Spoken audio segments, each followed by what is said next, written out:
7 people. I hope the expectation is not push-ups again. Kom ons kyk hoe gaan dit.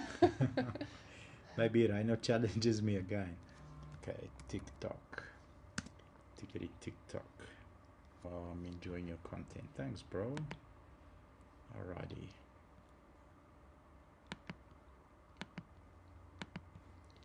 For one or other reason, when I go and check out our live on the laptop, there's no video. You can't see yourself. Yeah, there's no video. There's only, the video like plays and then it goes away. Are you logged into any other profile? TikTok accounts? Yes. No, Dan only as one jy account. cinema op Midmaxsinne gaan, Ja, dan sal jy jouself sien. op Midmaxsinne. Yes. En as jy jouself intik, dan sal jy jouself Maar dan sien. gaan ek nie die comments sien nie. Nee, ek sal. Nee, ek sal nie. Ek sal nie. Okay, let's go. Hang ook af van wat se browser. Hang af van wat se browser. Oef, dan moet ek 'n ander browser inlog. It's going to be a long story. What's happening? Customer training? Sal jy 'n bietjie hierdie kant toe skuif? Moet ek die kant toe Ja, skuif? nog bietjie. Shit. Stand here, do this, That's do it. push-ups. That was fun earlier, man. It's 'n bietjie oefening nodig gehad. Yeah, Jy weet, net definitely. om Just weer- wake up the body. Yes. But Rainer finished his before mine. Yeah, but he didn't do the The jail. burpees. The gel push-ups. The jail push-ups, yeah. What's happening, you legends? Okay. Dave boy.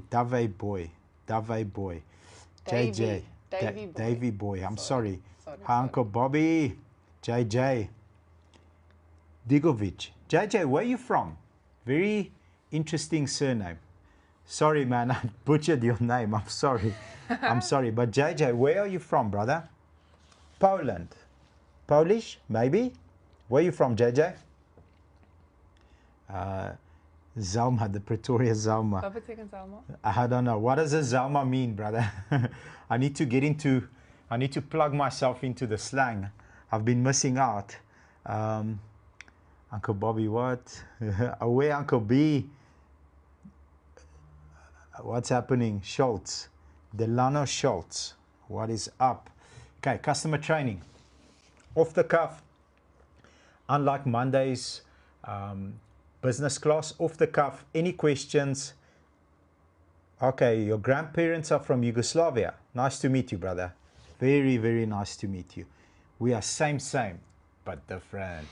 So I can actually understand Yugoslavian, and you'll understand everything that Bulgarian people say because it's very similar. Soos Holland en Afrikaans. Soos Holland and Afrikaans, yes.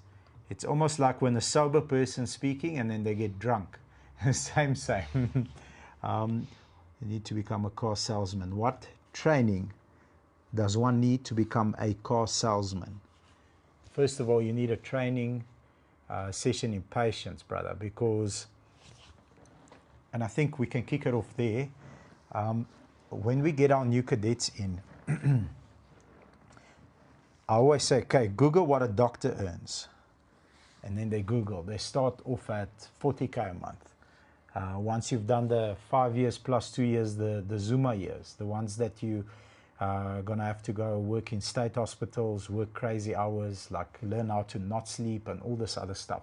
Once you've done your Zuma years and you come out and you're a GP, you're earning 40 grand. So it took you probably R500,000 of an investment that you either took out a loan or parents got you that university degree, or maybe you work 2-3 jobs to make sure that you go and pass. Then after the 7 years, you enter the workspace, 40K a month. With salespeople, if you end up at the right dealership, obviously, you will need to sacrifice. If you are hyper talented, I'm talking like very, very open-minded and a sponge, and just everything that comes your way, you take it in, you go home, you practice it, and you unpack it, take a lot of notes. You'll be able to match that salary in between 6 and 9 months. But I'm talking like you are 1% of 1% in a room. So if there's 40 people, you come out first at everything. So patience, but normally it takes anything between 12 and 18 months to go and match that salary. Now, having said that, yes, a doctor's degree is very nice to hang up on your wall, but not everybody can handle blood. Like I literally I can't even handle my own blood. If my nose bleeds, I'm like bleak and I get all white and drowsy and stuff. So not everyone can be a doctor. I'm not saying you shouldn't be a doctor, but what I'm saying is when you are in an environment where you get to roam with lions and there's a process that teaches you. So what do you do first? What do you do second? What do you do third? What do you do fourth? In terms of greeting a customer, extracting the valuable information that is required in order for you to either help or not help that customer. But before you even get there, you need to understand the industry. Many salespeople enter the industry in a teenage phase, and then one morning they wake up and they're 50 and they haven't done much. And the reason for that is they haven't understood the industry. Now, understanding the industry means the following. You need to be slick at finance and insurance. But you can't be slick at finance and insurance unless you understand everything to do with finance and insurance, including your VAPs, your value-added products. So what does a warranty actually cover, and how does it work, and what are the limitations, and what are ex gratia claims? You need to go 8, 9, 10 levels deep on each and every value-added product, so that you never ever, and this is a mistake I see every day, salespeople, you go into an engagement and then the salesperson passes you on to a manager or to a finance and insurance person. And I've always said this, and the F&I team doesn't like it when I say it, but if I am to rely on an F&I to close my deal, I have failed miserably. I should like literally exit the industry. But I'm talking lots of dealerships. Process and procedures, the salesperson asks a couple of qualifying questions, gets the application in, and then that's the deal done for them. And the F&I builds the relationship, and the F&I explains the contract, and the F&I explains everything until the point where you've got no control anymore. You sort of like a PA to the F&I or middleman. You're just a fetcher. You go and fetch business and you pass it on to them. And then you wake up 50 years old and you don't know what a proper process of following up is, what a proper process is of handling objections in real time, off the cuff. Why would I ever, for example, this is a question that we get a lot, why would I ever need to pay this 180 Rand for shortfall cover? Well, the F&I's put it on. Yeah, I don't want it, take it off. Or she says no. Well, I don't want it anyway. If it's a no, then I'll buy somewhere else. And then, okay, let me try again. Where if you're a slick salesperson, meaning slick is not sleazy. Slick means, okay, great. This is how you sell, for example, credit life. Credit life is husband and wife typically. If the husband passes away or the wife passes away, it doesn't matter which one of them passes away. The person that's financing the vehicle passes away, then credit life will be a policy that pays up that vehicle in full, and the spouse has an asset that is paid up. Now you can use that asset to do your dailies, drop the kids off at school, pick them up, do your groceries, go to work, come back and be independent. Or you've got a monetary asset. Let's say, for example, it's a car for 400,000 Rand. Settlement is whatever it is. The moment that person passes away, credit life will pay it in full, and you've got a valuable asset that you can sell. And you can maybe buy a cheaper car because there's not twin income at the house at that stage, or trade it in for a new car, whatever. So if you're a salesperson and you understand layer by layer, all the way to the last layer of all the value-added products, that's just F&I. How does workshop work? How does parts work? How does the actual system, we use Signia, how does the system actually work to process your application, get you approved, get you validated? What does validation mean? What does it mean when a customer fails validation? This morning we had a sales meeting that was recorded again. So when LZ stops playing Tetris and edits that sales meeting, you guys will probably see it in 2026. Am I right, Els? Which is almost, so just... No, it should go out in the next day or two. We had a kick-ass, we had one of the best sales meetings ever. And in real time, we process deals that fail validations. And, you know, I don't mind the deal failing validations. It's beyond my control. We can do nothing to manipulate or try and push it through. If it fails vals, it fails vals. What I'm interested in is the salesperson aware why it failed vals? Was there a red flag when the documents were submitted? Was it maybe something that was 50-50? For example, we had a chick that has a normal 9-to-5 job, and then she also earns extra income because she sells beauty products on the side. But she sells it without actually, you know, issuing an invoice. Each and every customer, she's already quite well known on TikTok and quite well known on WhatsApp groups and stuff like that. So listen guys, this came in, this is whatever chicks sell in terms of beauty products. Mascara. What's that thing that makes your eyebrows look like mascara. Like a butterfly? This is mascara. At the shops, it's whatever it costs, 400 Rand, and you can get it from me at 300 Rand, but you need to buy 3. So that sort of side hustle. And she failed validations, and not because she can't prove the income. She can't prove where the income comes from. So everything is banked. Boom, boom, boom, boom. All the invoices are not there, but each and every order is banked. So she's got that extra income where when she buys stock, the difference is left. Now, she failed validations because she can't prove by invoicing each and every person, even though she's not VAT registered yet. Her business is not big enough to be at that stage. But now we know. So, ma'am, here's what you need to do for the following 3 months. And then boom, boom, boom, boom, lay out the road. If you do this, maintain this level of extra income, your affordability will be ripe for this vehicle. Or we can buy this vehicle now and perhaps trade it in, but there's going to be a shortfall. What do you want to do? Well, Uncle Bob's, my car is fine. I'm using a nice car. It's reliable. It's not breaking down on me. I'd rather wait the 3 months, provide you with new bank statements with invoices that support the supplementary income. Hey, big words. Supplementary income.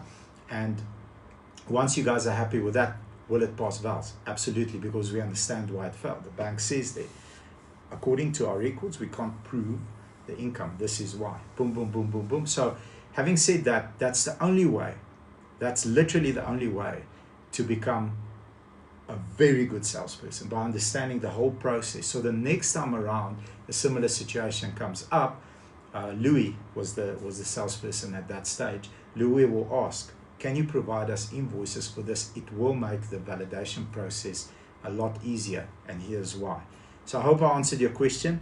I hope I didn't blabber for, I did 13 minutes. Shit. Sorry guys. So I think 20 oor. 20 oor. Yes, then we go downstairs. So let's make it 7 o'clock. We go downstairs. Maybe I saw a lot of questions. 1:45. Let's go 1:45. Then we go downstairs. Halsey wants us to walk around the cars and all this other stuff. Let's check what questions I think are here. the people would appreciate to see the stock that we have on floor, and the salespeople work very hard to make sure that the floor is clean for tonight. So. Okay. Did they? Yes. Thank you. All right. When do we get a podcast show with Uncle B and Els? Yeah, the amount of short jokes that are going to be shared on that podcast. You in Durban, Uncle B.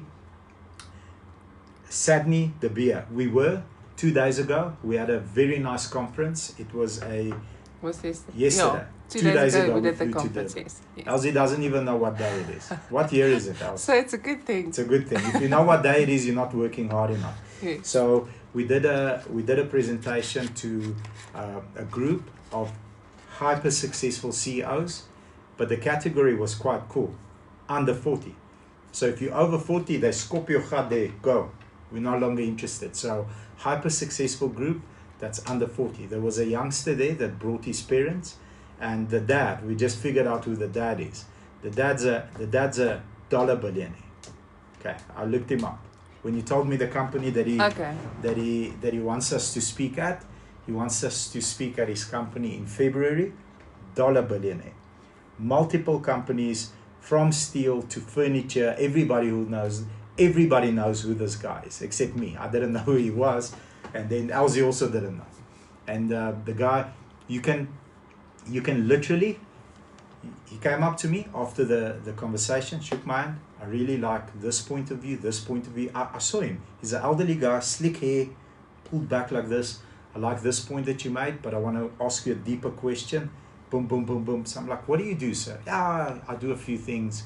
I've lived in China for a while. I visit there regularly. What's your company name? No, I've got a few, but tell me about this. So avoids questions, but asks a whole lot of questions. So he got all the info and I got nothing, which normally is not the case. I need to get all the info and give him some of the info. But yeah, in that case, he won that exchange and we ended up having a conversation for like 90 minutes.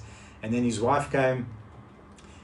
That auntie she spoke the ears off me. She's got a Porsche, and this is why I like Porsche. What Porsche do you have? A GTS. I'm like, yo, okay, what kind? She tells me. And then she traded it in for a Porsche because the service that she got, like Porsche ain't got nothing on us, auntie. But anyway, having said that, next question. Uncle Bob's, do you buy cars from other dealers? Absolutely. Absolutely, brother. We do that all the time. In fact, Spoonie just ticked a deal on a brand new territory. Customer saw ours. I think ours is 12 or 13,000 kilometers. Said, no, Uncle B, I want a brand new car. We found him a car. We got it at dealer billing. We got it at a fantastic price, cheaper than what he can get it, in fact. And the finance and insurance process with us was extremely quick. I think it was 2 hours, and he just signed for his vehicle. So yes, we do buy cars at other dealers. All right. Thanks, Dave, for those questions. If there's any other ones, please, we are indeed available. Okay. There was one. How Bobby can I get finance with a credit score of 610? Yeah. So everybody, and this is a good question, everybody sees their score as it's this or that. And it's not that simple. It's not that simple. And without blabbering on for 13 more minutes, I'm going to explain it to you this way. All right. Why was someone's account flagged? Sy pond daar goeie sien en sy selnommer en praat in 'n ander taal. Really? Yes.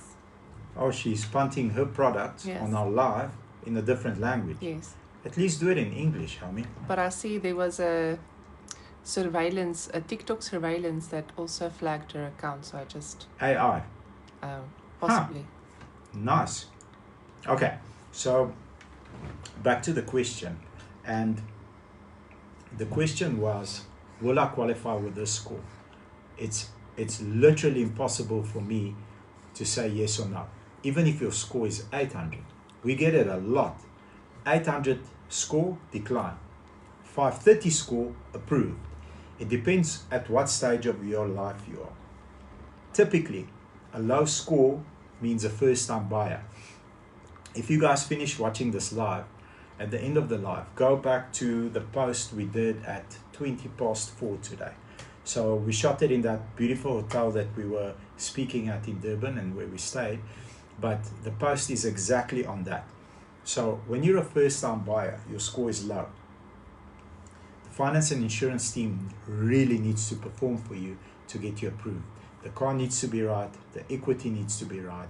The risk on your profile needs to be right for the car, for the equity, and then most importantly as well, or as important rather, it's not most important, it needs to be within your affordability bracket. So affordability bracket needs to be seen as 30% of gross. So sometimes you'll get a customer with a 600 score that gets approved and an 800 score that gets declined because maybe that customer is just simply overcommitted. So everything is paid up to date, everything is super cool, super slick, but and I want you guys to remember this word. It's called disposable income, DI. So your disposable income is how much money is left after all your stuff is paid according to ITC. So if you earn 100 grand a month and you want to buy a car for 10 grand a month, surface level, it's an approval. 800 score, the salespeople are already celebrating, ticking the deal as it comes in. Then it gets declined because the consumer's disposable income is 5,000 rand. So after everything is paid, even though he or she earns 100K a month, they only have 5,000 Rand left to be able to survive and live. Okay, disposable income's out of line, decline. Typically what happens then is the bank will say, we are willing to do this transaction if this transaction is settled to make way for more disposable income. So customer like that will maybe have 2 cars and you'll want to buy a 3rd car, maybe for the child, whatever the case might be.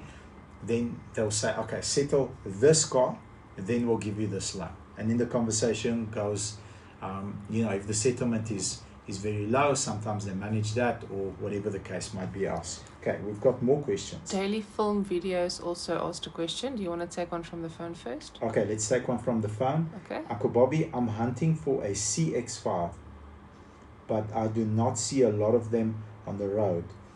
Would just like your opinion on the reliability of the CX5. Thanks, Bobs. Okay, with a away. Manly. Spoo the Fresh. Spoo the Fresh. I like your name, Spoo the Fresh. So, reliability on a Mazda is 10 out of 10. There aren't many on the road. I'll disagree with you there a little bit. There are many on the road. Over the years, in my opinion, and I'm not punting the car, buy a car like that. It's a great car, you will love it. Over the years, I don't want to use a nasty word, but they got stale. And stale means it was an awesome, front runner, lots of nice tech. And then the Chinese came and everybody innovated and, everybody created new, bigger screens, more cameras, etc., different engines. So the 2-liter petrol engine is bulletproof, but it's a 2-liter petrol engine. It doesn't feel as powerful as, let's say, even a 1.5 turbo engine, because the turbo has boost and then it feels like the car is going forward because the torque range is lower. So a turbo car feels faster because the boost comes in at, depending on the car, 2,500 RPM, and the car feels more nippy, where the Mazda is a naturally aspirated engine. You need to rev it more, equating to more fuel consumption. So are they reliable? 10 out of 10. Is it a good car? 10 out of 10. Is it dated? Yes, unfortunately it is. The diesels, if you can find a nice Akira diesel, that's the top spec diesel. That's a turbo diesel car, so it feels a little bit more alive, and it also obviously is more economical. But buy that car, definitely you will not regret it. Okay, your question. Daily Film Videos is asking, do I need debt to finance a car? Do you need debt to finance a car? It's also a very good question. So there's no right answer here, but I'll answer you this way. It's easier for you to get debt if you have debt, because the bank looks at your historical track record, meaning when we lend you money, do you actually pay for that loan? We borrowed you money on your credit card. Ooh, did you pay for the credit card? We borrowed you money to finance a vehicle previously. Did you pay for that vehicle? We borrowed you money for a home loan. Is it up to date? Did you ever fall behind? So your credibility, your ITC score is higher. If you don't have debt, you're a high risk. I had one of the most heated arguments with a 63-year-old man about 2 weeks ago, to the point where I don't say this often to a customer, but I said to this customer, sir, I don't think you must buy a car from us. I have given you my best. It's not good enough. I think you should shop around and buy from someone else. To a 63-year-old man, my dad's 63. I had the utmost respect until the end. Respect was not lost. I just couldn't get through to him. And the problem was, it's the first time that he finances a car. He says to me, I've had more cars than you've had on your head. All of them were hairs on your head. All of them were paid for cash. I said, that's the problem. So you're a first-time buyer. How can I be a first-time buyer at 63? He said, well, have you financed the car before in your life? No, you're a first-time buyer. We were arguing about his interest rate. 2 bank approval. One was at 15.75, and the BDO, the relationship manager, said to me, if you touch this deal, I'll decline it. If you touch anything on this deal, I'll decline the deal. 15.75. It's quite high, even though he's 63, he's a first-time car buyer. So I said to him, well, we've got a different bank. It's at 13.75. I will get it under 13. We negotiated back and forth, 12.75. Not happy, he wants prime. He's 63 years old, I want prime. He said, I'm not going to get you prime. I literally can't. This bank says at this rate, at this high rate, if I touch the deal, they would rather not do it. This bank is willing. You're a first-time buyer. That is your interest rate, sir. Back and forward, back and forward. I want to speak to the F&I. Spoke to the F&I. Back and forward. What's this value added? What's this VAP, value added products? So we had a couple of products on that he understood. Okay, that's fine. Not happy about the rate. After 20 minutes, I said, sir, rather finance a car at another dealer. I can't help you with a better rate. I gave you my best. It's not good enough. Salute. I hope you, if you buy a car, what I'll do for you, sir, is because we're one of 3 dealers that are plugged into eNatus, so I can check the DNA of the vehicle, insurance claims, etc. I will, if you send me the VIN number, I'm not going to play games with you and tell you it's a shitty car. If it's a good car, I'll tell you buy the car. If it's a shitty car, I'll tell you go to the next dealer, but you're not buying from me. Ja, ongeskik, back and forward. Have a nice day. Ploop, ended the call. Eventually, the F&I that he went to is also a lot older than me, but slightly younger than him. So he phones me, says, Uncle so-and-so phoned. I said, yeah? What did he say? Was I rude? He said, no, I must come give you a drukkie. I said, you're giving me nothing. Like I literally, that uncle had me here. My blood was boiling. And he said, can you phone you? I said, of course. We never had a fight. I couldn't get through to him. Okay, we spoke again. I said, sir, are you calm? I'm calm. Bob's, are you calm? I'm calm. Okay, explain to me again, why am I a first-time car buyer? Because I've had so many cars. He said, have you financed? No.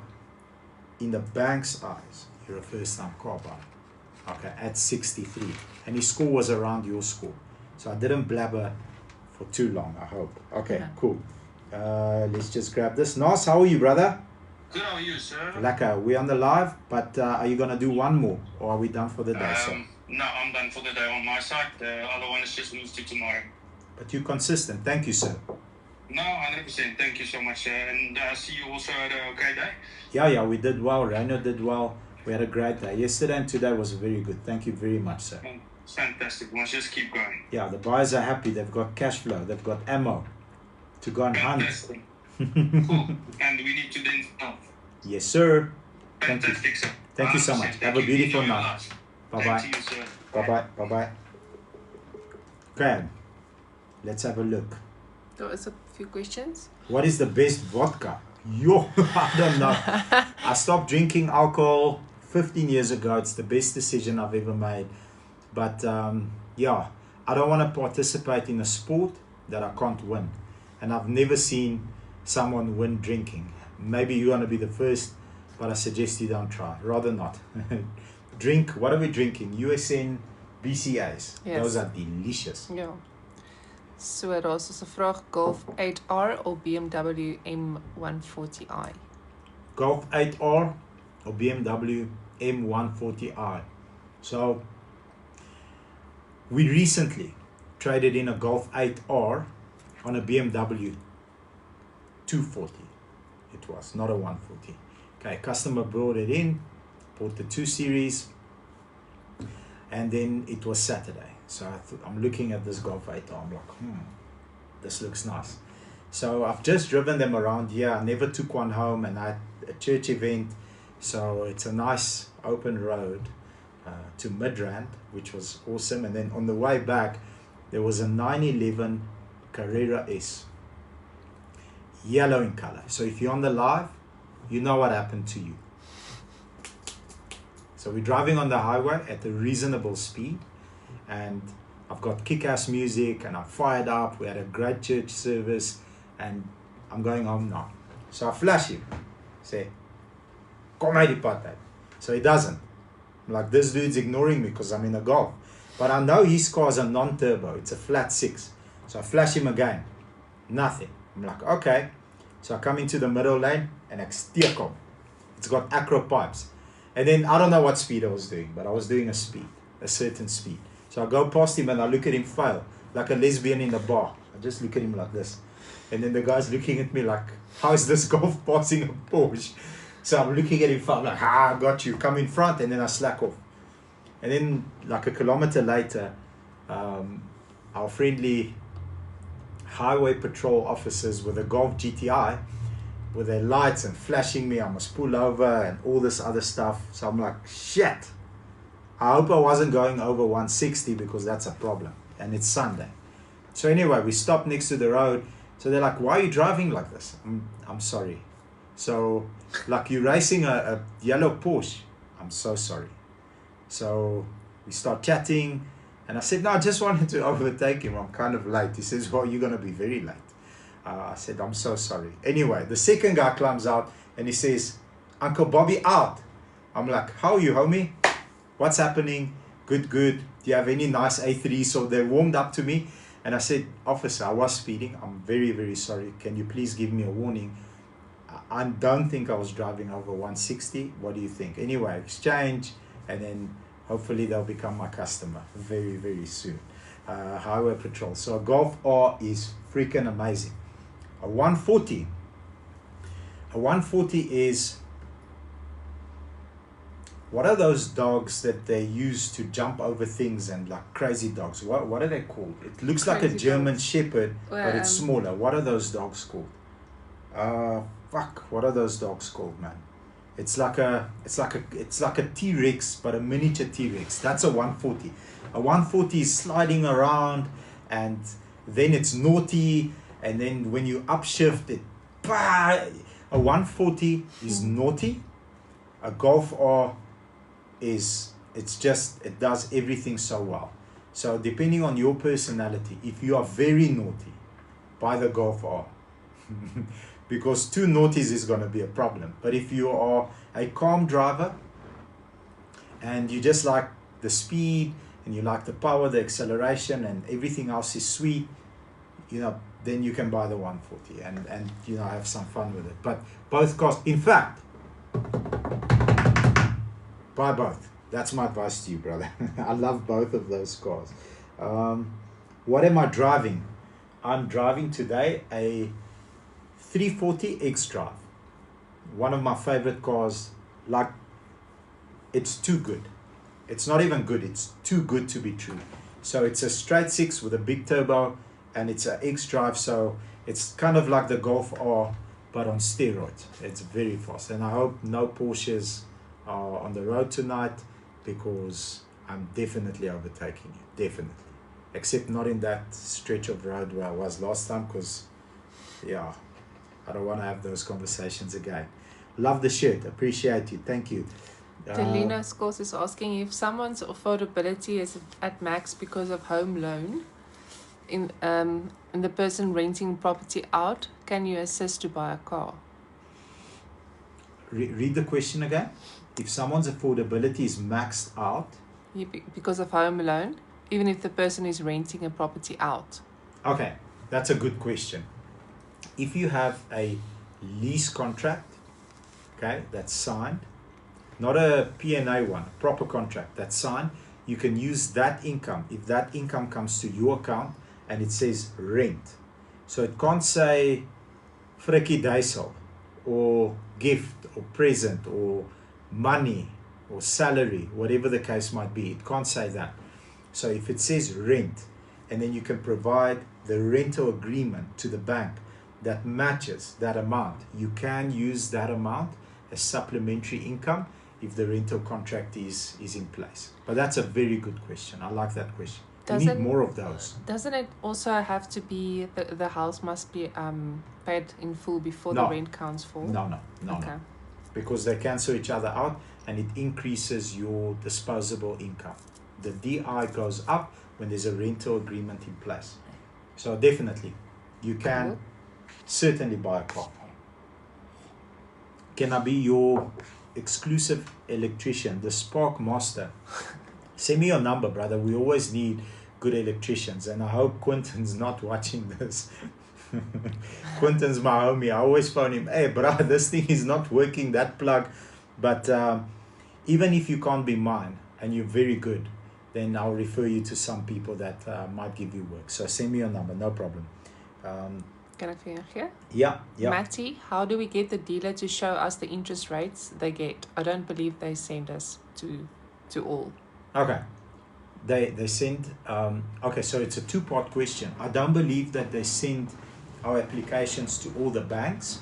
And how do we get the dealer to show us what interest rate we actually got?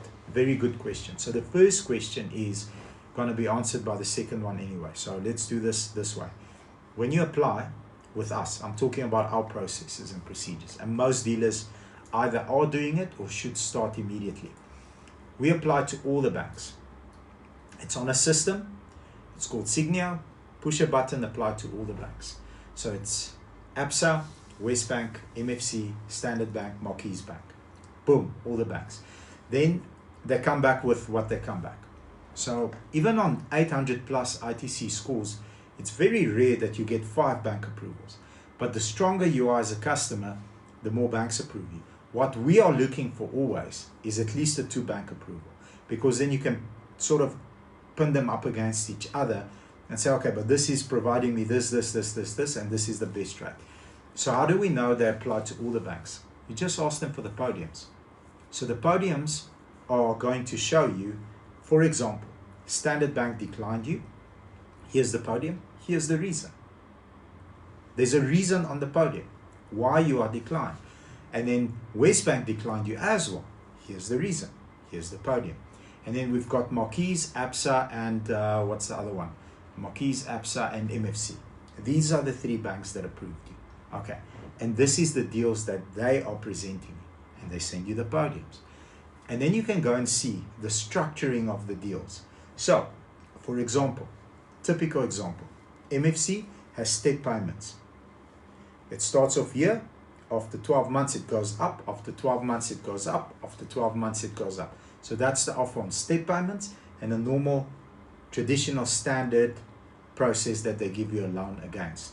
Then we have this bank.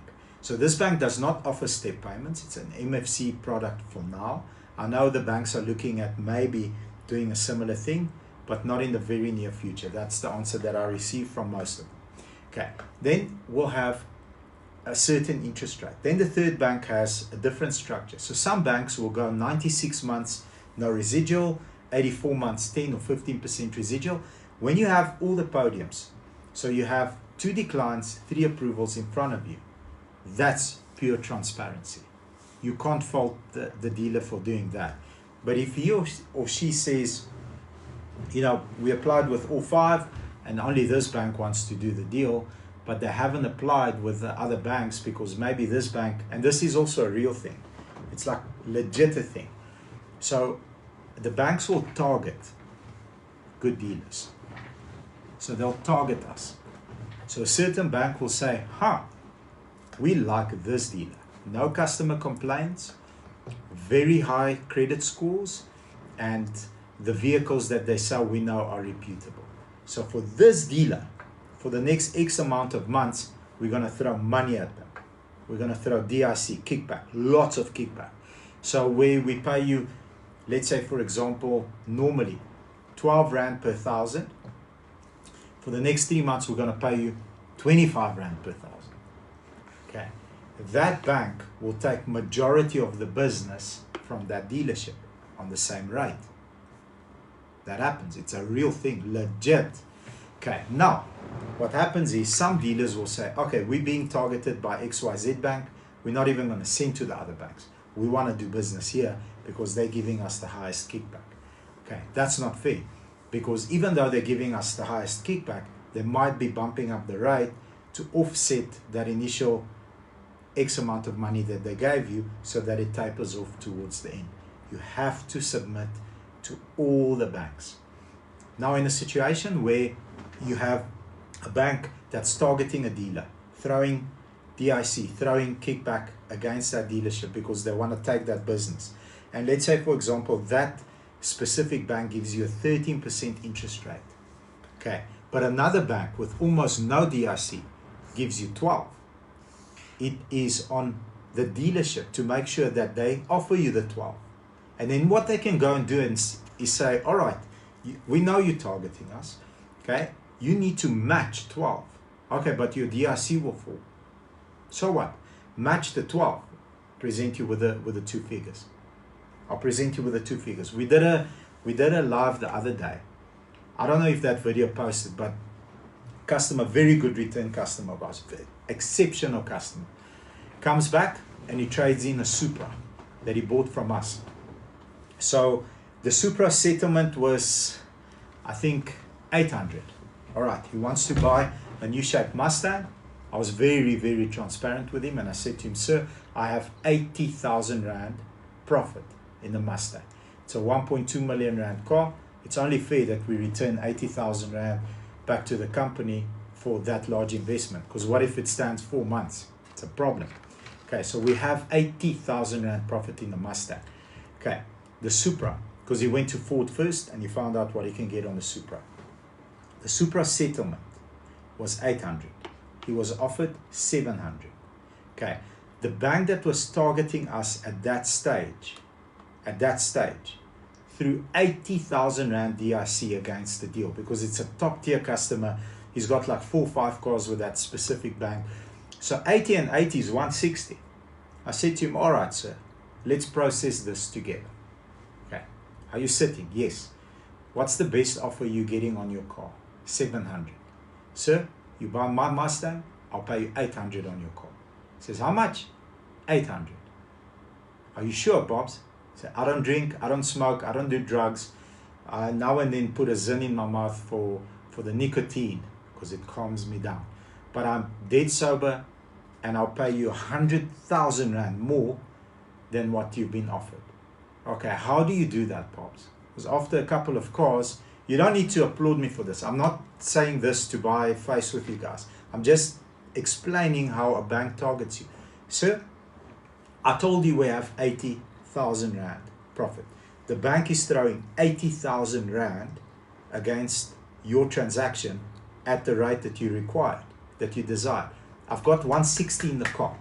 Okay, if I give you 100 grand extra and I bring that car in for 700, because you know, and I know, both of us know that that car is worth 700 because you freaking paid 800 like 5-6 months ago. It's worth 700, or it was a bit longer, whatever the time period was. It's worth 700 because a couple of dealers said so. I pay you 800,000 Rand.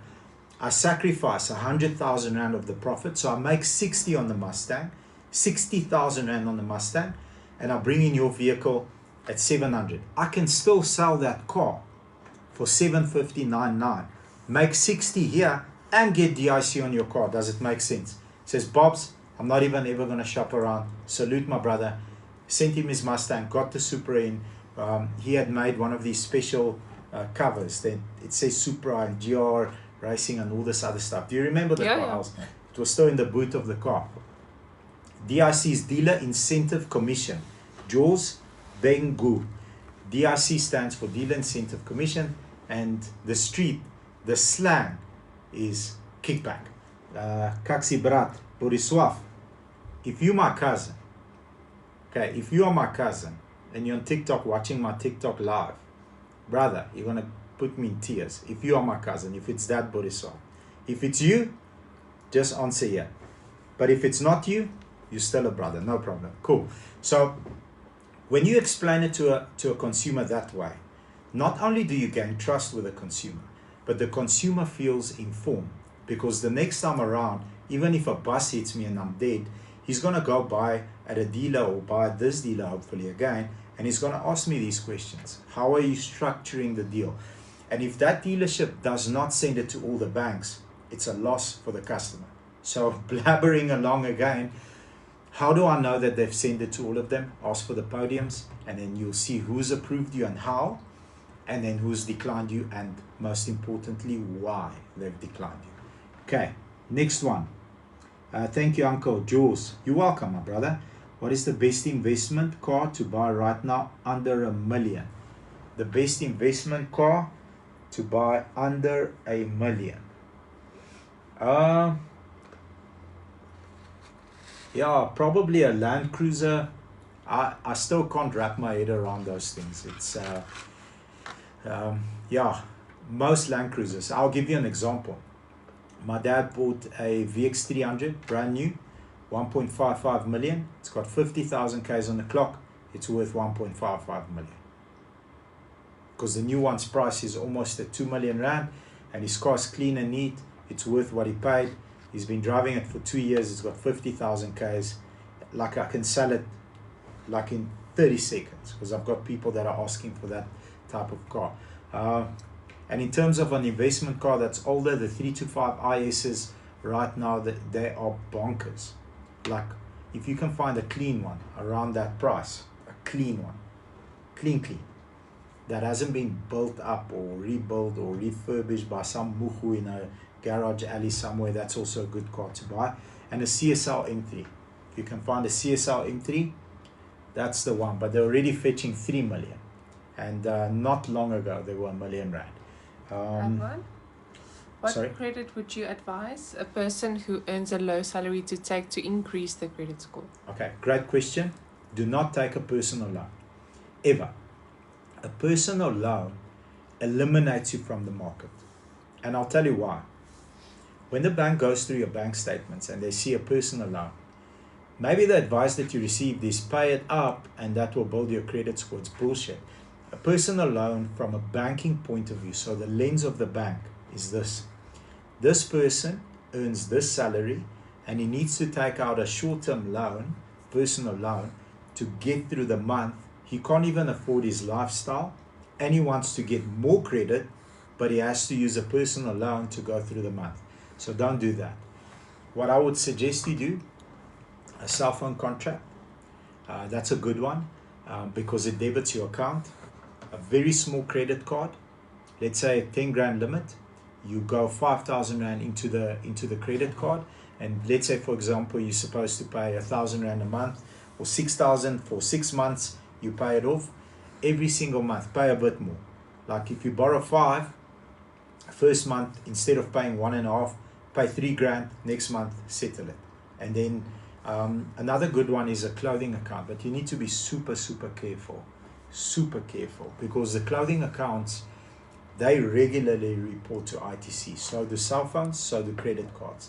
So if you take out a credit card, a cell phone account and a clothing account, let's say you go and buy some cool shit for 6 grand, and then month end comes, instead of paying 600 rand a month, you pay 3 grand, next month 2 grand, then 1 grand, and you kill it. In 3 months you're sweet, you should be able to finance a vehicle. What's next? Uncle Bob's, my wife is a director of my company and has supplementary income from my third business. So, wife is a director of a company and has supplementary income from another business. Okay, similar. I don't know when you joined the live, we touched on it briefly. Why a young lady failed validation. So she works a 9 to 5, gets a payslip into a bank account, and then her side hustle is selling beauty products for women on TikTok, Facebook, Marketplace, huge WhatsApp group. So she's basically a middle lady. She'll buy it in bulk and then sell mascara and lipstick and all this other stuff the women like. And then all of those amounts will go and bank into her account, but she doesn't invoice them. So if your wife can prove where the income is coming from and why it's coming from there, then it's fine. You can use that supplementary income.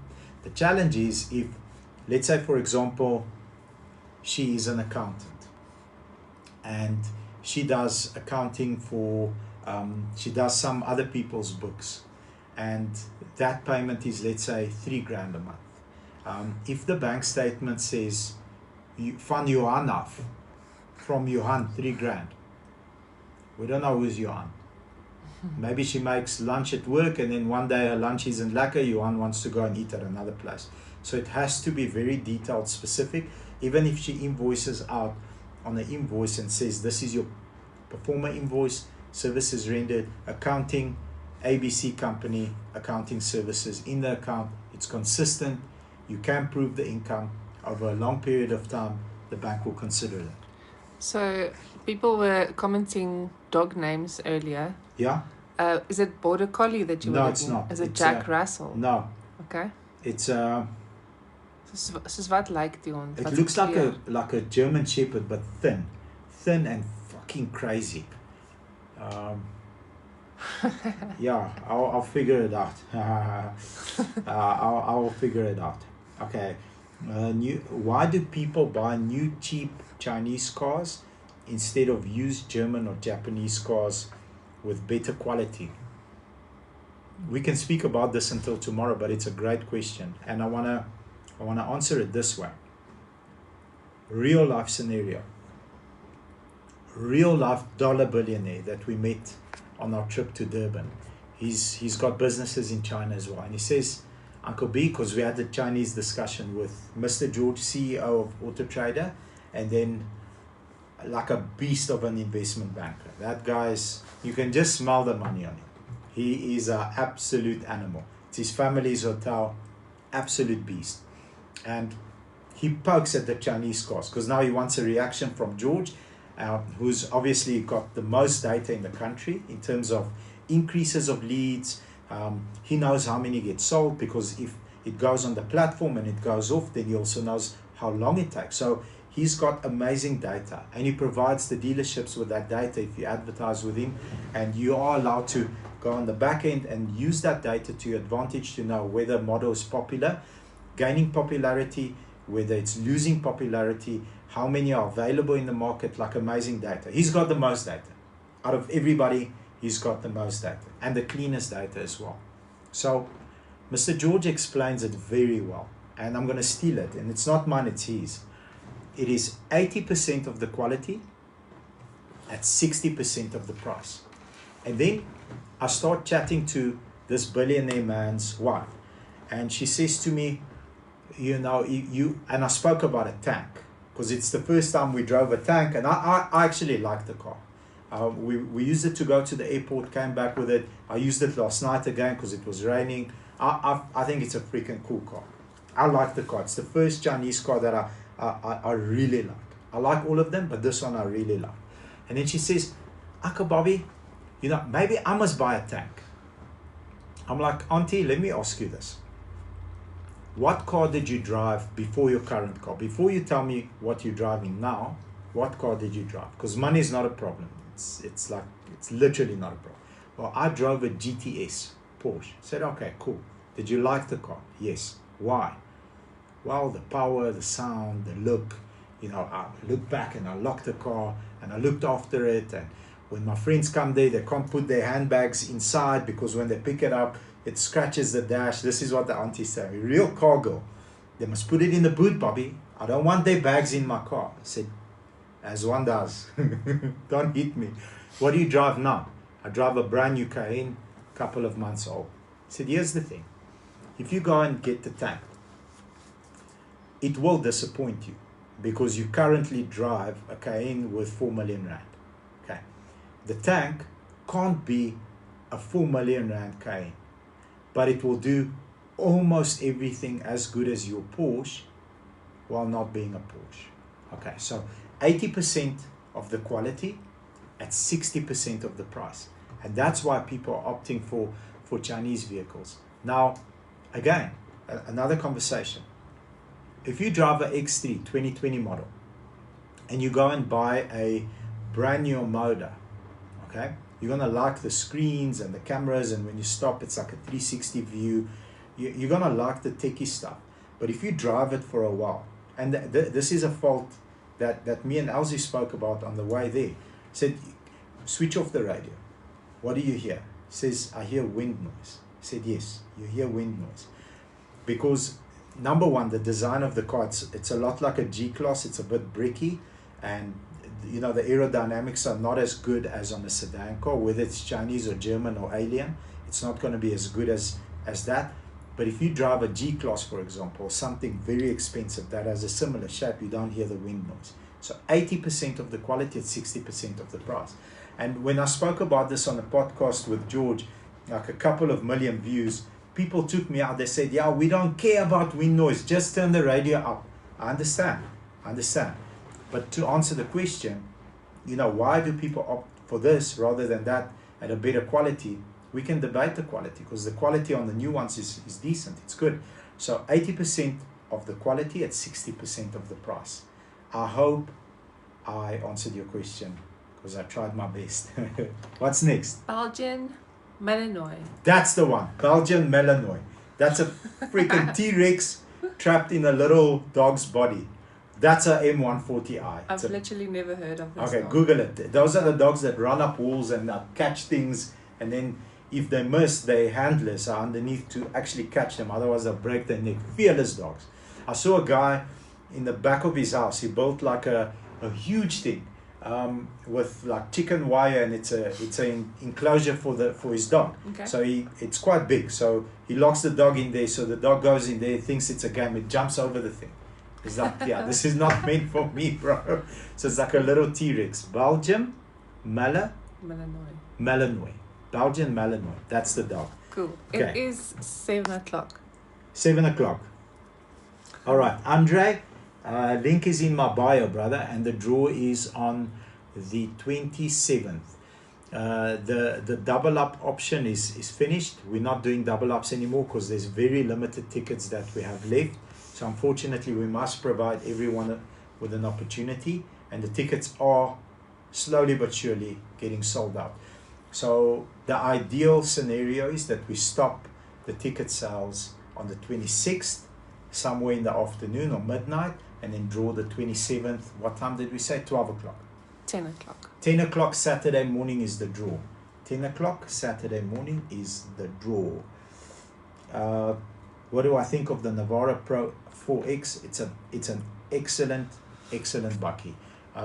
Tian, Elsie's husband, drives a Navara. It's a very good bucky. Very, very good. All right. Evening, guys. Bobby loved the Tank 300 review. Appreciate you, bro. Thank you so much. I had a journalist, because I started it by saying journalists get given cars, and if you want to get given another car to drive around for 2 or 3 days, you better say something nice about the car.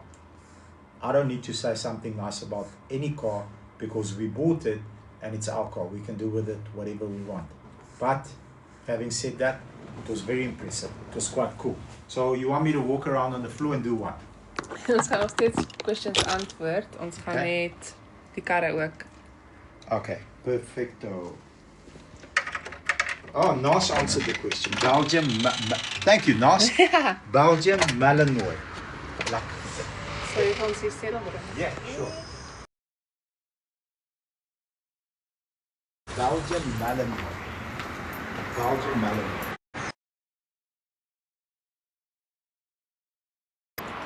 And this is what we consider, so it's Mitmac 1 is where I sit, 2 and 3 is where Nas leads. He leads the tier 1 boys and girls. So these are all our newbies, all our fresh recruits, fresh meat. When you go into gel, that's where you start.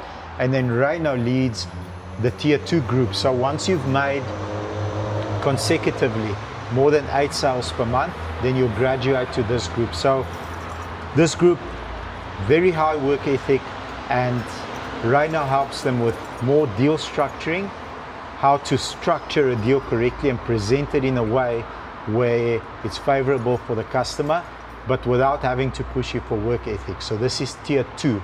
It's quite a big floor. On that side, that side where the actual border wall is, that's where I spent all my 20s. Before we built it up nice and fresh and tiles, it was an old house.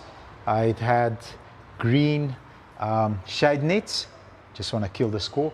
Green shade nets. It had a tar floor, and there was yellow poles with yellow poles running there. I used to sit on the pole every day, there in front, and smoke cigarettes and wait for you, my customer, to come in.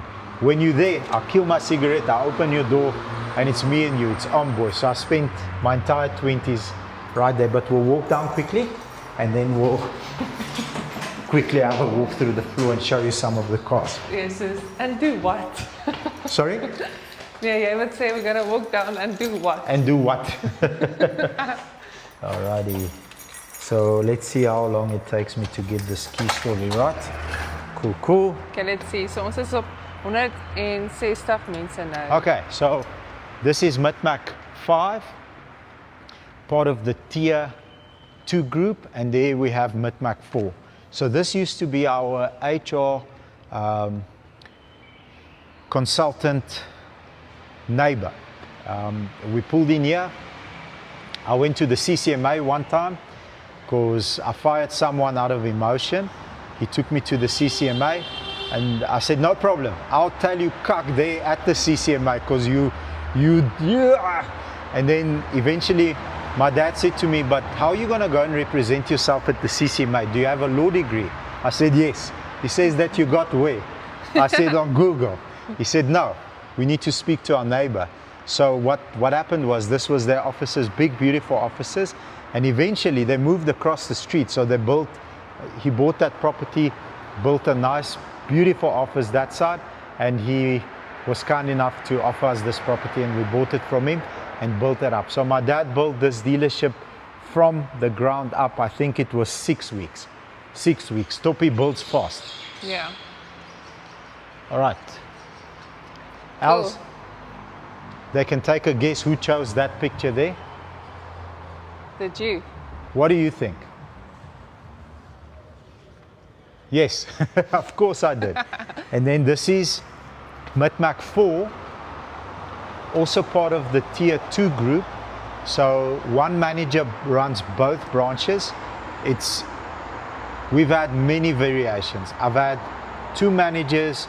We've had 2 managers with assistant managers, and that was a mess. Like too many chiefs, no Indians, everybody's a boss, everybody wants to work less and talk more and bark orders and not be part of it. So Reino will either sit here or there, it doesn't matter, he's got desks on both floors, and then he'll probably sit 50%, 50%. But wherever he's sitting is sort of the less experienced salespeople in terms of time they've spent with us, and the rest sit on the other side and he just checks in with them. What do you think of this C180 Mercedes, Mr. Bobs?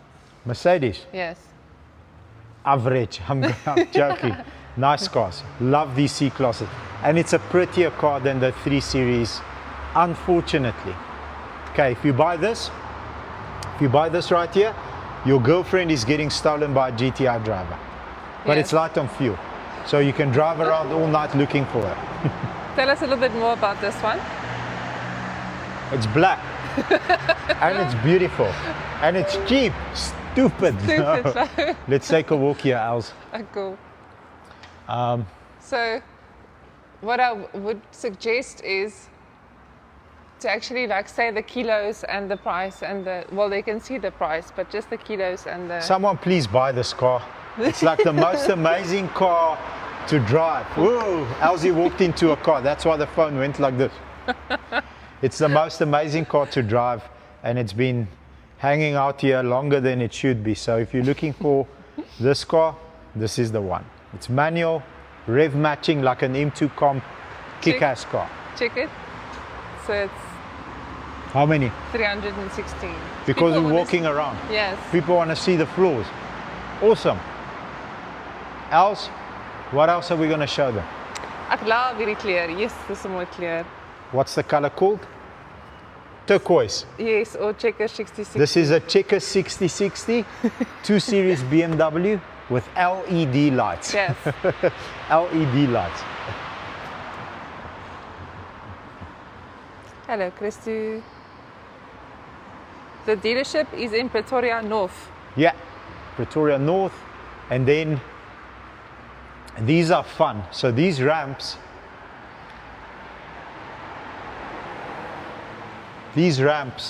you need to have a style to put a car on these ramps, because if you go too fast, it slides back. If you go too slow, it doesn't go up. So what you need to do is call your vrou. Yeah, you'll never, don't ever let a woman come up these ramps. She will ramp over the building. What you need to do is, and then the people see you, they're like, come this side, then we know. And then 2 people stand like this, and then you say, right, come! And then you come up, and then you say, whoa! That's where you leave it. So these are the ramps, and then what else is happening? Lots of new Suzukis here. That's where all our new Suzukis are, else. There in the corner, So that's where Suzuki South Africa comes to take photos of the VIN numbers to see where we bought them. This is a cool car as well. This is a nice color. Ja, dit is nogal T-Rock. T-Rock, 4Motion, very, Nice. Yes, very see. nice. This is a GTI for the family man. Very nice. Also a cool color, Els. We're on 408 peeps. Awesomeness.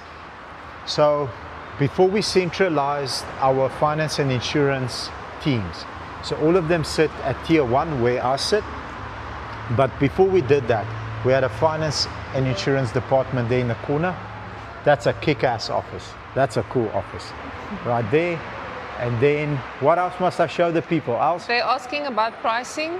So the price for the pickup. For the pickup. That's a 4x4. Let's go and take a look. 2 Series. This is just one of the most gorgeous cars ever built. This thing is beautiful. And when you push a button inside, this little spoiler goes up. It looks like you're like a real villain. Like you are James Bond's nightmare. Nice. Or you could be James Bond. It depends how you wake up in the morning. And the S has an exhaust button, so it makes a hell of a noise. 2022, this is a 4x4 for 309,900. And it's a 2022 model. Yeah. 2022 model. If you see any vehicles on the floor and we don't get to your question, please visit our website, which is www.mitmacmotors.co.za. And if you thought about coming to steal polo lights, that young man there will murder you. He'll bliksem you. How are you, sir? Are you ready to bliksem someone if they try to steal the lights? Are you ready? My man. My man. Salbona. The Toyota 86. They want to see the Toyota 86 again. Oh, yes, please. Don't look at it, buy it. This car is so pretty, man. And Sexy AF.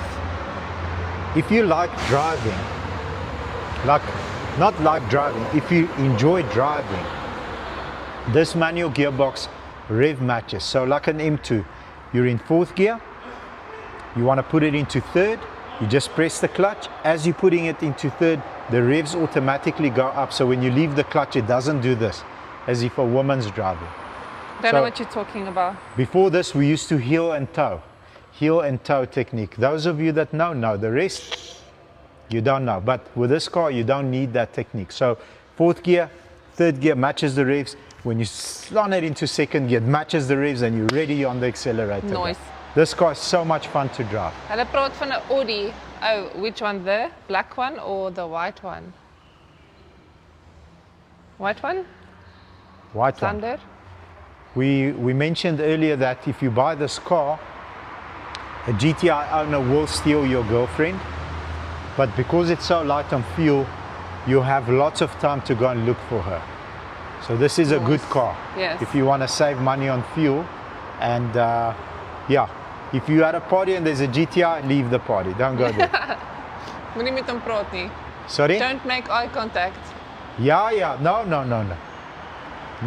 But jokes aside, beautiful cars. These are awesome cars, gorgeous cars. What else? Ford bus. The We Ford have one. bus, that way. It's actually very unique that we have a red Ford Tonio. You don't get, they're almost always white. Almost always white in color. There's a red one. Nice. It's a 2019, 499, 77 on the clock. And this is the long wheelbase. So it's the long wheelbase and it's the top spec aircon everywhere with serious, geez, this is like a strip club drug dealer tint level. Ja, nee, No kyk, one can see you inside can see level. yourself in it. Okay, next one. GTI. I didn't see a GTI here. Oh, by the way, we don't have the GTIs here. We either keep them in the coffee shop because it's locked up, or we keep them at another dealership that also has glass in front. because a while ago some dudes rocked up here in the middle of the night and tried to distract the security guard.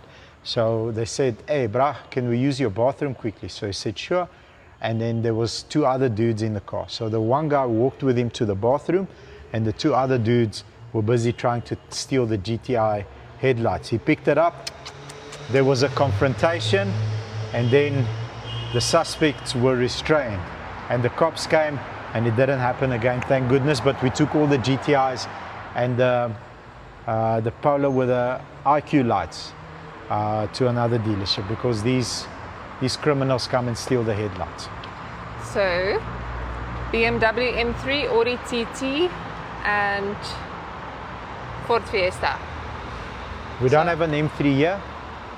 We do have a TT here, and I don't think we have a Fiesta here now. I didn't see one. But ask the person, TT, are you 18 and above? Because if you're not, you can't have a TT. There it is. Best cars. We sold the red one yesterday or the day before yesterday. And gentleman, I met him at the coffee shop. So Yes. I said, yeah, my son said to me I must buy a car from Uncle Bobby. And nice to meet you, sir. Had a look at the car. Did you drive the car? Said, no. And you already signed for the car? Yeah, I signed for the car. Said, sir, go and drive the car and tell me what you think. That uncle is over the moon. It's so fast. This is a GTR wrapped in a pretty body. It's one of Nice. my favorite Audis. This is Okay. a cool car. Next one is RS3. Do we have an RS3 here? No, not here. Okay. Not here. Mercedes-Benz C2020D. And a 320D. I actually don't know else, because I Okay. don't come here much, so I don't know the floors cars. But also our car shifts so regularly. Yeah, it's like literally it changes every day. We'll have to log on to the system, but go on the website and you'll find it there on the website. Yes. Most probably. Hierdie is ook 'n cool mini. Hierdie mini is huge, né? Hy sê mini nie. That's a Mini. Ja, no, but it's huge. Hy Okay, is but nie- this is a Countryman. Hy is So it's nie not a mini. normal Mini. So this is the size of an X1. They actually use the same platform. So this car right here, and that car right there is the same car.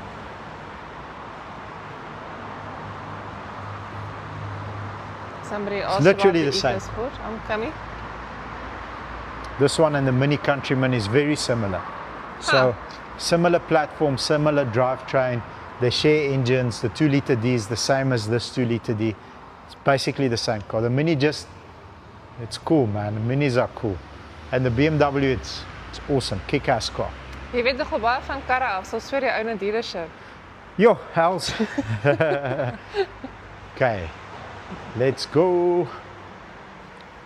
And this is a Nice. Clubman, Mini Clubman, Cooper Clubman, nice car. We're on 552 peaks. Unreal, just walking around on the floor.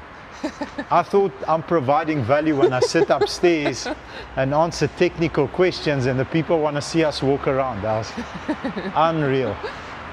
Well track Ford. Wild track is there on Okay. the ramp. Ons sal nou weer daai kant toe gaan, ons kan Okay. daar eindig. Okay, cool. C200. These are cool cars. Very cool cars. The black cherry was 359,000. And it's a 2022.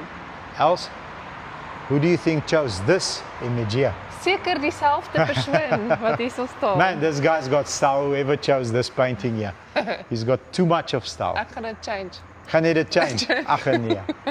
All right, Change. let's go upstairs and take maybe 1 or 2 technical questions. Okay. I want to add more value before we go, and then we can call it a night.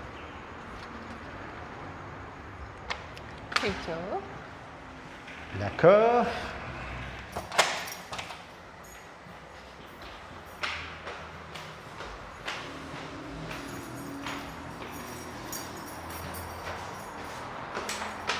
Dit klink soos 'n reindeer met die sleutel. With the All-Stars. Yes. Alrighty. Okay. How many peeps are on? Geez, almost 600. Yes. I wish 600 people show up and ask me finance questions and car buying questions. But Webster, I'm trying. all right, so else did you teach Bobby Afrikaans? Only swear words. Sy wil net vloekwoorde leer. Z is the red Camry sold? Yes. Where you located? Pretoria North. CX5s we have. Where do you get your cars? Nationally, brother. So we've got buyers all over the country. You send me some photos of the car, 4 or 5 photos of the car, the license disc, the spec. We load it up on the system. We price your vehicle with the pricing with the buying team. When you say shop, price is sweet, then we send the buyer to your house. Just do an evaluation, do the paperwork, do the payment, and then we leave with it. Okay. Aubrey Rocco is asking, after debt review, how long should I wait? 90 days. After you've been cleared, 90 days, you should wait before you apply, because that's the highest probability of success.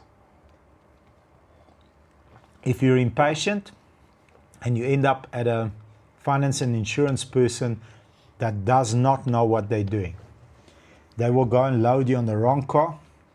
When a person in your situation comes to me, okay, and it comes with zero arrogance. I'm not gonna be arrogant with my answer. It's the following: when I go to the doctor, he or she is the expert. I believe them. I trust them. They write the prescription. I take the pills, and I feel better. When you come to me, and you've been in a situation where you're under debt review, I'm going to tell you what car you're going to buy. You're not going to tell me what car you're going to buy. And the reason for that is normally people will go and try and finance a 2015 BMW 335 that's over retail because low mileage. It's a high-risk customer, high-risk car.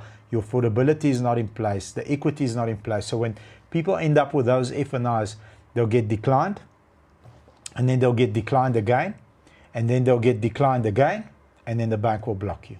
And then people come to me and say, Uncle Bob's, I've applied at 2 or 3 other dealers. You are my last hope. And then I'm rude to them. I'm not your last hope, brother. I'm not even going to apply for you. I'm not going to waste your time or my time, and I'm not going to put you in more shit than you already are. Here's what you need to do. And that's minimum. Wait 3 months again. Hopefully in 3 months the unblock is not impossible, and then we'll help you get a car. There are a lot of people asking about vehicles and how to apply and so forth. If you can just say your number and the website address. All right, cool. If you're looking for a car, you want to do an application, my telephone number is in my username. So it's Bobby Petkov, 082 542 6659. Send me a WhatsApp.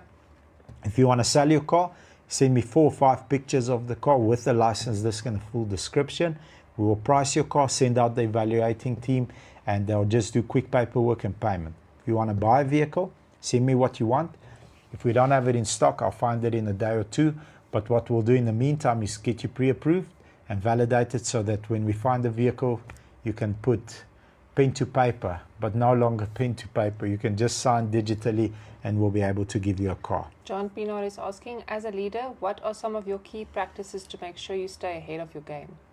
Oh man, it's a good question. Leaders are readers. So constantly reading, or in my case, I like to, where's my AirPods? There's my AirPods. Okay, in my case, I've always got my AirPods in, especially in gym. When I'm driving, I'm always listening to a book or a podcast. But what I want to tell you is this. What I find effective for me is not going to study AI, then driving salespeople, then having difficult conversations, then marketing. So I'll dive into a topic and I'll dive deep into it for like 4 weeks. So the only content I'm consuming for a month is, for example, AI. So that's the only thing that I focus on. And after a month, if I feel that I'm skilled enough to be at a level where I'm ahead of where I was, then I'll move over into driving salespeople or management meetings. You know, most people don't know how to have a sales meeting. It's like, you think you do, but you don't. I never knew how to run a sales meeting for many years, most of my career. until I figured out what is the purpose and the function of a sales meeting. And it's not just to bark orders and, yeah, you didn't sell cars and you're underperforming because of 1, 2, 3. The function and the purpose of a sales meeting is to set the mood and make sure that everybody understands where the good, bad, and ugly is in terms of each and every deal and how to structure. But most importantly is to set the mood, because how you start your day with momentum carries over if you have strategy. Most people, in fact, one of my best friends in life, he works at a franchise dealership, and they just recently appointed a new DP. So the first thing that the DP says when he walks in is, Thanks, Luke. if anybody doesn't want to be here, pack your effing bags and drop off your resignation letter on my desk. So a lady doesn't like the fact that he's speaking to her that way. So she goes and resigns. A senior person that's very valuable, key individual in that business, she resigns. So then he starts to backpedal and says, yeah, but what do I need to do to get you to stay? Must I pay you more money? She's like, no, I don't want to work for a person like you. I know what my value is, what my worth is. I'm not going to be spoken to that way. You can go on your own. I'm going to go and get a new job. So some leaders have that mentality that if you're not selling, I'm going to fire you, and lead from a place of fear, which is bullshit, man. You failed yesterday, you failed. Why did you fail? Because of this and this. Okay, so cool. We understand why you failed. How are we going to improve on the mistakes we made yesterday, today? What's your 1, 2, 3 steps? So I'm going to first do this, then this, then this. What if this happens? What if this happens? Input. Anyone else want to give advice? Okay, sweet, let's go to war. Instead of, coming to a place and barking orders. But it's just different leadership styles, right? And but leaders are readers. I believe that to my core, but not to jump around. I made that mistake. 15 minutes I'm going to spend on social media. 15 minutes I'm going to spend on driving salespeople. 15 minutes I'm going to spend on closing techniques. 15 minutes I'm going to spend on speaking to a financial person, how to communicate with our FD, our financial director. I can't speak to her the same way that I speak to the salespeople. She's not wired that way. Her intent is to save us money, not to make us money. So it's a more defensive approach that she takes rather than an attack approach. A salesperson on the attack all the time. Get more apps, more leads, generate more pipeline, brand, advertising, marketing. Let's go. Versus, should we be spending this much on this? Explain to me why we should be spending this much on this. Like, what do you mean? It's logical. No, it's not. What if we spent only this much on this? What would the negative ROI be? Well, I don't know. Exactly. We're overpaying for this product. We should shop around and see if we can find it cheaper at the same quality, and we don't need as many. Boom. That's a FD. Defense. Salesperson, offense. I can't come and see the car because I'm in Sandton. It's very far. Great, sir. I'm already literally on my way. Send me location. Will you come? Of course. Boom, location sent, attack, go, do the demo, take everybody for a test drive. My wife needs to see the car. What time does she knock off? She's at home at 5:30. We live 20 minutes away. Great, sir, let's go. I just want the coffee when I get there. Perfect. Boom. That's offensive versus defensive. She's looking at, are we overpaying for stuff? Do we need so much of this? Why are we getting so much supplies? We don't need it because they last us 8 weeks or 12 weeks. We can just buy in 2 weeks. They deliver anyway. Do you agree? I agree. We don't need to buy so much stationery. It's stacked to the roof. And then we've invested thousands of rands that sometimes grow feet. You know what happens in any environment where there's like strangers walking around in places. Sometimes things grow feet. Okay. Someone had a question. John Marie Reineke is saying, I applied twice at MidMac and doesn't get approved. Okay, John Marie, send me your ID number so that we can have a conversation, me and you, and I'll deep dive in your decline and we can figure this out together, sir. Lekker. RS5 V8, no, Funzo, fun car though. RS5 V8 2012 model. If you can find one with good mileage, buy it, brother. It's a cool car. The background is epic. Thank you, Luke. Thank you, Luke Bosman. Vickers. Okay. Vikas is saying, thanks for the car today. Good service, and we spoke a little about Jim as well. Do you remember? Yes, Vickers. So Vickers and another gentleman are outside having a cigarette. I'm like, yeah, I miss smoking. How long have you not been smoking? 15 years, brother. And I miss it. When I quit, I used to dream about smoking. That's how much I liked it. And then we spoke about nicotine and the positive effects in males. And then obviously the negative effect is the tar. But yeah, cool guy. Nice to have met you, brother. Thank you so much. Appreciate the support. It was lekker meeting you. Had a nice chat. Living in New Zealand, looking to buying cars from here. They are dirt cheap. I know, brother. The problem is the South African government tightly controls the import and legal registration of cars in South Africa to protect this ecosystem. But I do agree with you, they are very, very cheap in New Zealand. And I wish we could import them and register them, but we can't. But I wish we could. I literally do. We've got time for one more question. What would your top 5 tips be for someone who wants to own and operate a dealership? Top 5 tips for owning and operating a delership. Without giving them too much. No, I'll give them everything that I know. Firstly, it's if you are new into the industry, you'll get destroyed. The dealers are murky, brother. I would always suggest either get a mentor, someone that does it at a very high level that you can you can exchange information with, and he will show you the landmines and now not to step on them, because it's very quick for you to buy 3 or 4 clone vehicles, very quick. We still see them on the road. Sorry? I'm sorry, I'm just saying to Luke goodbye because he's dropping off. Okay. And you need to understand what the dangers are. So running a dealership initially, until you have processes and procedures in place, is just you being paranoid all the time, like literally all the time. And it's not a nice place to be, but it will eventually get less and less as you are comfortable with each and every process and procedure. But I think ultimately you need to work for a kick-ass dealership for a couple of months so that you can understand all the gears. It's lots of gears that make this. I mean, we sold 11 cars today, and I'll give you the differences in cars and how good our depot actually is to be able to do this at scale. Yesterday we did 12, today we did 11, tomorrow we're going to probably do another 12 or 13, but we've got an Isuzu D-Max, a Ford Fiesta ST, we've got a Polo Vivo, we've got a Jolion, we've got a Fortuner EcoSport, a CX-3, we've got a Starlet Cross, we've got another Jolion, we've got a brand new Territory and a Kia Picanto. So in order for us to have that variety at the standards that you just saw outside, it's lots of gears that need to work together so that when the salesperson, before even the sales, how do you get stock? Where do you advertise? Where do you get them from?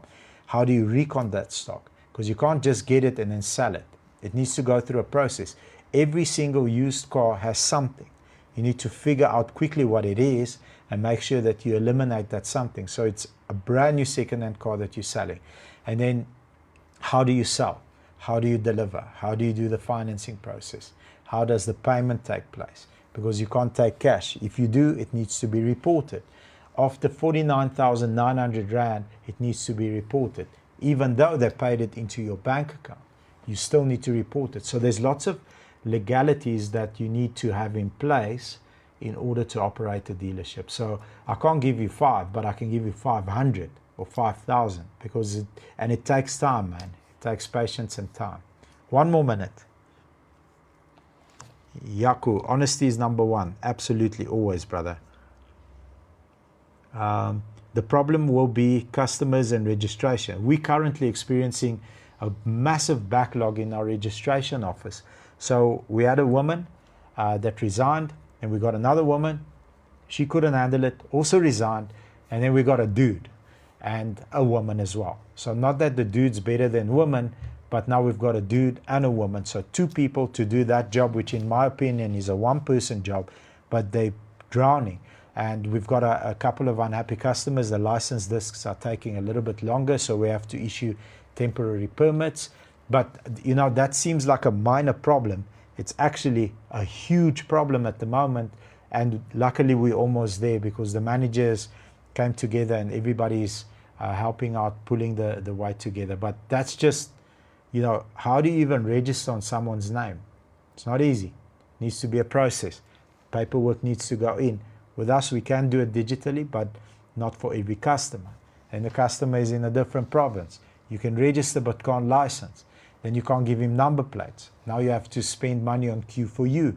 Those guys are not cheap. So it's off your bottom line again. So I hope I didn't confuse you or discourage you, because you can do it, bro. Believe in you. So go for it. But yeah, just hang out with someone that's doing it at a very high level and he's actually successful.